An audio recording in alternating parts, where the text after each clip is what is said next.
सबसे पहले मैं मीडिया बंधुओं का धन्यवाद करूंगा जो इतने शॉर्ट नोटिस पे यहाँ आए हैं। आज का हमारा मुख्य प्रेस कॉन्फ्रेंस रखने का ऑल जे एंड के ट्रांसपोर्ट वेलफेयर एसोसिएशन ने जो पिछले कुछ 2 सालों में एक बड़ी हमने जद्दोजहद की थी, जो पिछले 5 सालों से एक टैरिफ रिवीजन का हमारा रेट हाइक अभी तक नहीं हुआ था। सरकार ने कल ही कैबिनेट मीटिंग जो रखी थी उसमें सारे ट्रांसपोर्टर्स को एक, मैं समझता हूं कि रमज़ान के महीने में एक तोहफा दिया है और एक जम्मू कश्मीर के ट्रांसपोर्टर्स जो एक बहुत ही मुश्किल हालातों में जूझ रहे हैं उनके लिए एक सहारा बन के एक फेयर रिवीजन जो पिछले 5 साल से नहीं हुई थी वो हमें मिली है। तो मैं सरकार का, मौजूदा सरकार जो हमारे चीफ मिनिस्टर उमर अब्दुल्ला साहब हैं और ट्रांसपोर्ट मिनिस्टर सतीश शर्मा जी और कैबिनेट में हमारे डिप्टी सीएम सुरेंद्र चौधरी जी और पूरे ही ट्रांसपोर्ट डिपार्टमेंट का ट्रांसपोर्ट कमिश्नर विशेष पॉल महाजन जी और हमारे transport secretary government Avny Lavasa ma'am और हमारे संतोष वैद्य प्रिंसिपल सेक्रेटरी, जिन्होंने एक हमारे इशू को काफ़ी देर से जो नहीं टेकअप हुआ था, मैं समझता हूं कि स्वर्गवासी त्रिलोचन सिंह वजीर जी के जाने के बाद ये हमारा फेयर रिवीजन जो है वो रुक चुका था और सरकार के आने के बाद ये दोबारा से मुहिम चली और हमारी एक जो जद्दोजहद हुई, कहीं ना कहीं सरकार ने हमारी इस मांग को माना है और मैं समझता हूं कि ये ज़रूरी थी, क्योंकि जहां ट्रांसपोर्टर्स के ऊपर काफ़ी देर से एक कोई ना कोई बोझ पड़ता जा रहा है, बढ़ता जा रहा है, ये एक हमारे लिए एक राहत आई है और हम इसका शुक्रगुजार हैं जो मौजूदा सरकार है जिन्होंने एक स्टेप लिया है और हम समझते हैं कि आगे भी जो ट्रांसपोर्टर्स के इशू हैं उनको लिया जाएगा। साथ ही मैं एक और बात कहना चाहूँगा कि हाल ही हमारे जो एक स्टार वॉल्ट लीडर हैं जम्मू कश्मीर के डॉक्टर फारूक अब्दुल्ला साहब, जिनकी क़यादत में मेरे पिताजी ने भी पॉलिटिक्स देखी है और यहाँ जम्मू कश्मीर में उन्होंने राजनीति में आए, हाल ही दिनों में पीछे उनके ऊपर एक हमला हुआ जिसकी ऑल जे एंड के ट्रांसपोर्ट वेलफेयर एसोसिएशन कड़ी निंदा करती है और हम समझते हैं कि जहां एक ऐसे दिग्गज लीडर जिन्होंने हमेशा यहाँ पे शांति का हमेशा परचम लहराया और उन्होंने हमेशा एक सेक्युलरिज्म के लिए यहाँ पे राजनीति में हमेशा जम्मू कश्मीर की क़यादत की, मैं समझता हूँ कि उनके सिक्योरिटी लैब्स में एक कड़ी निंदा की जाती है और मैं समझता हूं कि ये सेक्युलर डेकोरम है उसे खराब करने का जो कारवां किसी ने साजिश की उसके ऊपर हम कड़ी निंदा करते हैं और हम समझते हैं कि पुलिस को इस पे इन्वेस्टिगेशन करनी चाहिए और ऐसा सिक्योरिटी लैब्स कहीं नहीं देखा जाना चाहिए, क्योंकि हमारे ऐसे लीडर हैं जो पूरे एक इंडिया के वर्ल्ड लेवल के लीडर हैं और ऐसे लीडर पे ऐसा हादसा होना बहुत ही निंदनीय है और ऑल जे एंड के ट्रांसपोर्ट वेलफेयर एसोसिएशन इसकी कड़ी निंदा करती है।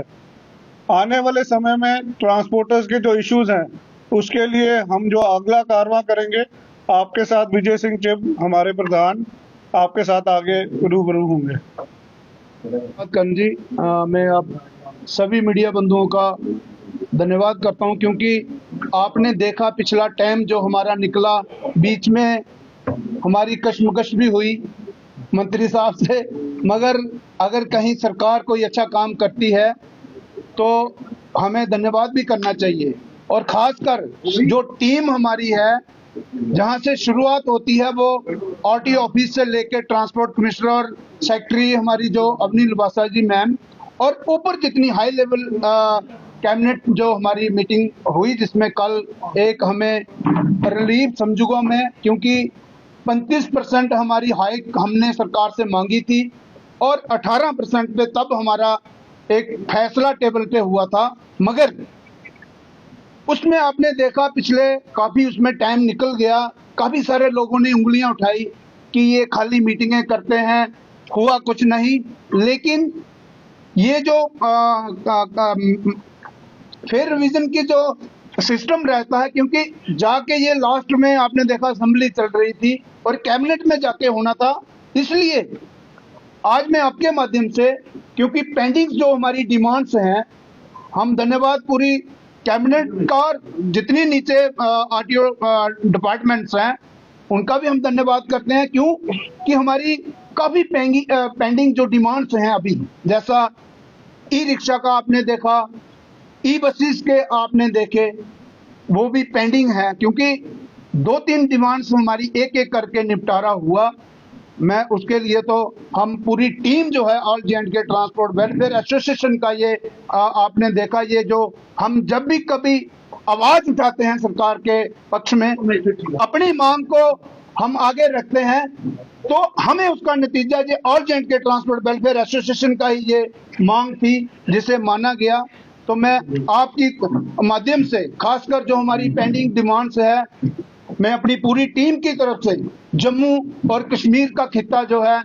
एक ही शाखा हमारा ऑल जे&के ट्रांसपोर्ट वेलफेयर एसोसिएशन, जो हमारी पेंडिंग डिमांड्स हैं हम अपील करेंगे सरकार से, वो भी एक एक करके उसका निपटारा किया जाए, ताकि ये जो डूबती नैया है हमारी ट्रांसपोर्ट, क्योंकि खिसारे में है। आगे आप देखिए ई बसों की मनमर्जी जो चल रही है,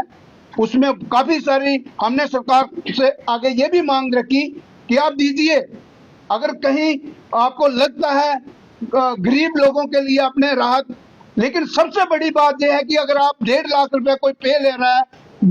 उनको भी आप फ्री की गाड़ियां वो सर्विस दे रहे हो, तो हमारे साथ वो जाती है, क्योंकि ट्रांसपोर्ट जो है जे&के की वो रीढ़ की हड्डी है हमारी स्टेट की। और मैं आज ज्यादा ना कुछ कहते हुए मैं धन्यवाद करूंगा मंत्री साहब का, और सीएम जो हमारे हैं उमर अब्दुल्ला जी, नीचे उनकी टीम जितनी चाहे, उसमें हमारी सेक्रेटरी मैम है,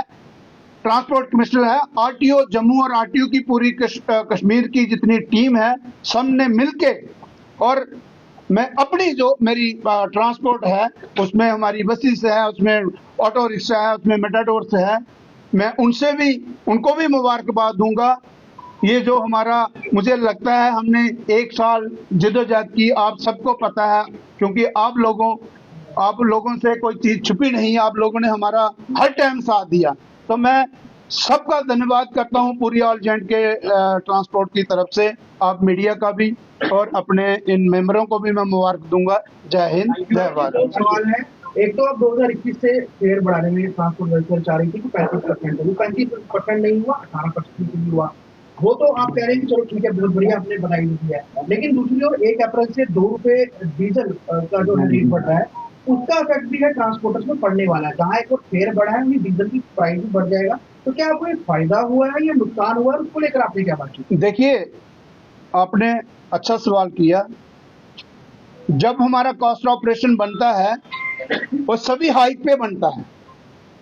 और जिस टाइम हमारा लास्ट में एक फैसला सेक्रेटरीट में हुआ था, उसमें एक चीज तब भी हमने आपके माध्यम से कही थी कि सरकार ने हमें उस टाइम ये भरोसा दिया था कि आगे जो किराया बढ़ेगा, अगर आपके 2 रुपए बढ़ते हैं, हम उसके बदले में आप किराया देंगे, अगर डीजल कम होता तो हम घटा भी देंगे। आप ये मत सोचिए कि हमारी लड़ाई खत्म हो गई है। ये जो हमने कॉस्ट ऑपरेशन दिया है, ये उसका नतीजा है।